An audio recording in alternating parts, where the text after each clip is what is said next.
There's a silent war happening inside you. A war you never chose, never wanted, and yet you wake up to it every single day. It's the battle between the person you think you are, and the mind that constantly betrays you. A war between your intentions and the voice that whispers you're not enough. Between who you want to become and the shadow that pulls you back into who you used to be. People think the mind is a friend, a guide, a compass.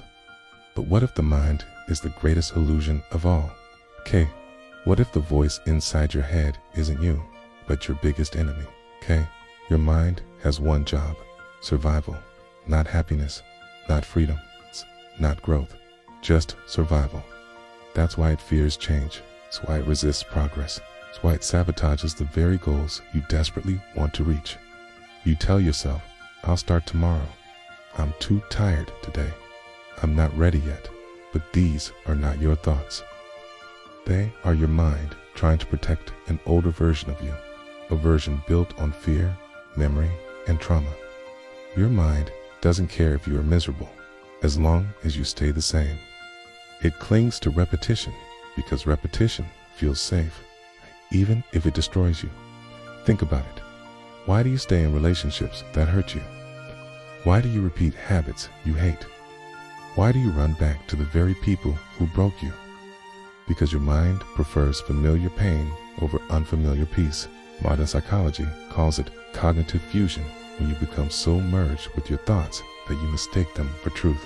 You think, I'm worthless gives, so you feel worthless. I will fail gives, so you don't even try. Teen, no one cares about me gives, so you isolate. I'm broken gives, so you act broken. This is the mind's trick. It generates stories and convinces you they are reality. But here's the twist. Your mind doesn't care if those stories are true. It only cares if they protect you. Even if protection means limitation, even if safety means misery, your mind was built for a world that doesn't exist anymore. A world of danger, hunger, predators, uncertainty. Today, it turns every problem into a perceived threat. Rejection feels like death. Failure feels like humiliation. Change feels like danger. Silence feels like loneliness. Vulnerability feels like weakness. Your mind constantly prepares you for battles that aren't happening. And that is why you're tired. It's not because your life is hard, but because your mind never stops fighting ghosts. Stoic philosophers said, you are not your thoughts. You are the observer of your thoughts. Buddha said, the mind is a wonderful servant, but a terrible master. Neuroscientists today say, the self is an illusion created by neural processes, different worlds. Same truth, you are not the voice inside your head. You are the awareness that hears it, the presence behind it, the consciousness observing it. If the mind is the storm, you are the sky. If the mind is the noise, you are the silence beneath it. The problem is, you've lived your whole life believing the opposite. Believing the mind is the real you. You've given it control over your identity, your emotions, your destiny, without ever questioning it. Imagine a random radio station playing in your room, and you assume everything it says is true. Absurd, right? Yet, that's exactly what you do with your mind.